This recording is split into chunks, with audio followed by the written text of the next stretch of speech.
that series of events probably still has some residual or lasting effect on the way that you feel right now and the processes, because I think in anybody's life that would be very much the case.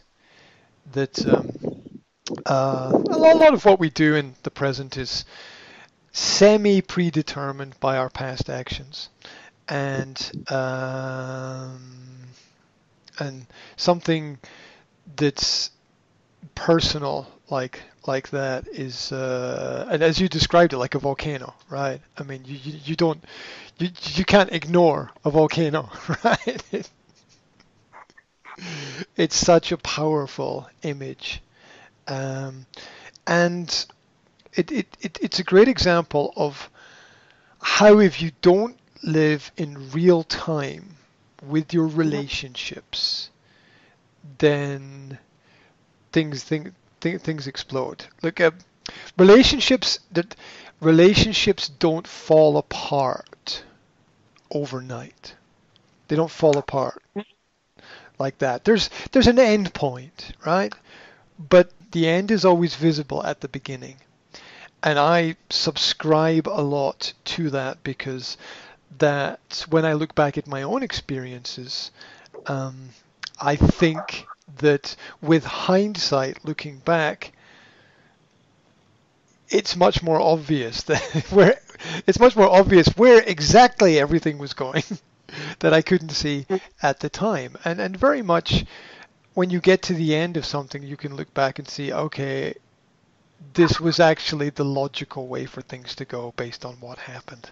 And so the end is visible at the beginning if you understand what is happening at the beginning. And then a classic example for this is relationships which, not always, but the majority of time, relationships which begin with fireworks usually end with fireworks, of a Oh. different kind. Yeah. Mhm. So it's not that it's negative or a bad thing, or it's just something to be aware of, that there are patterns to things, Mhm. and and um, like nature, like na- Mhm. y- y- there's nothing more angry in nature than a volcano. Okay, Wow. there's Yeah. nothing more angry. And if you think about growth, I mean, if you've ever seen like a 500 or 1,000-year-old tree, they, they, there are lots of them. They exist all over the world.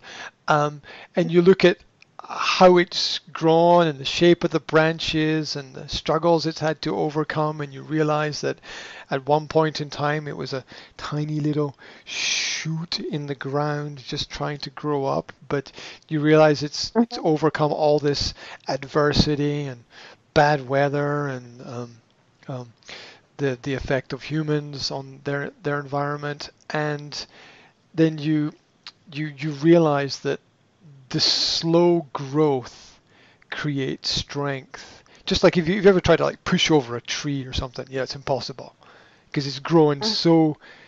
Oh. so slowly and with such care and so strongly that it it's very difficult to do anything with it. Yeah. Uh, and that's just an example of natural growth.